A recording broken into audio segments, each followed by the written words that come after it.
After this, Paul left Athens and went to Corinth.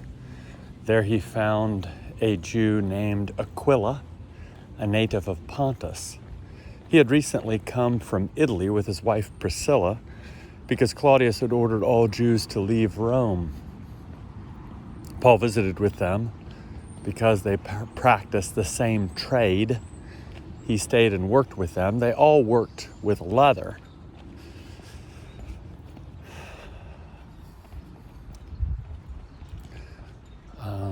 Every day, every Sabbath, Paul interacted with people in the synagogue, trying to convince both Jews and Greeks. Once Silas and Timothy arrived from Macedonia, Paul devoted himself fully to the word, testifying to the Jews that Jesus was the Christ. When they opposed and slandered him, Paul shook the dust from his clothes in protest and said to them, "You are responsible for your own fates.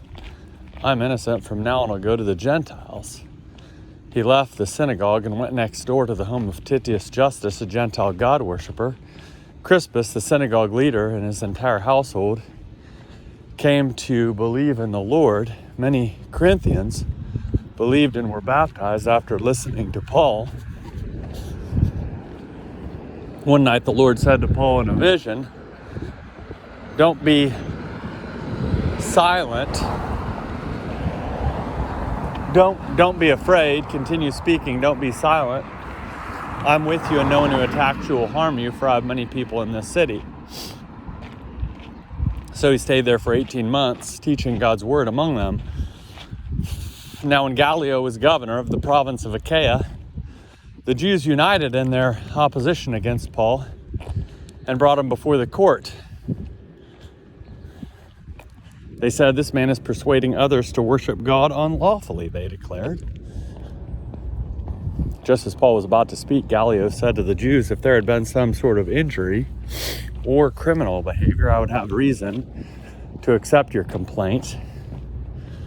However, since these are squabbles about a message names and your own law, deal with them yourselves. I have no desire to sit in judgment over such things." He expelled them from the court.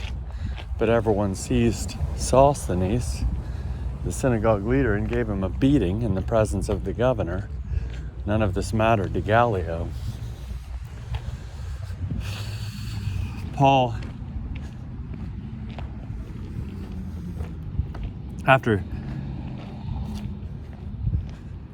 staying in Corinth for some time, Paul said goodbye to the brothers and sisters at the Corinthian seaport of Cenchrea.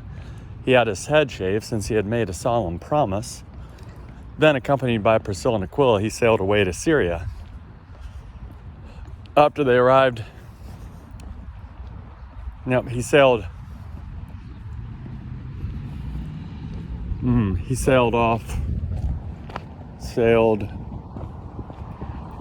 is that right?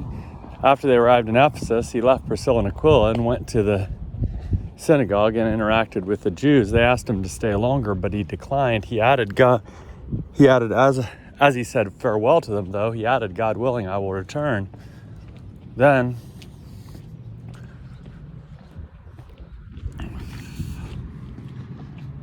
he sailed off from Ephesus. He entered Caesarea, went up to Jerusalem and greeted the church, then went down to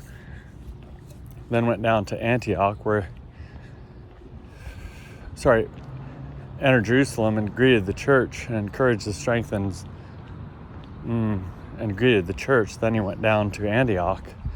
After some time there, he left and traveled from place to place in the region of Phrygia and the district of Galatia, strengthening all the disciples. Meanwhile, a certain Jew named Apollos arrived in Ephesus. He was a native of Alexandria and was well educated and effective in his use of the scriptures. He had been instructed in the way of the Lord and spoke as one stirred up by the Spirit. He taught accurately the things about Jesus, even though he was aware of only the baptism John proclaimed and practiced. When Priscilla and Aquila began to speak with confidence in the synagogues. When Priscilla and Aquila heard him, they received him into their circle of friends and explained to him God's way more accurately.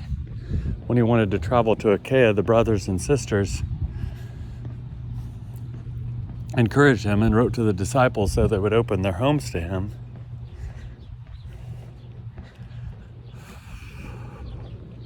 Once he arrived, he was of great help to those who had come to believe through grace. He would vigorously defeat Jewish arguments in public debate using the scriptures to prove that Jesus was the Christ.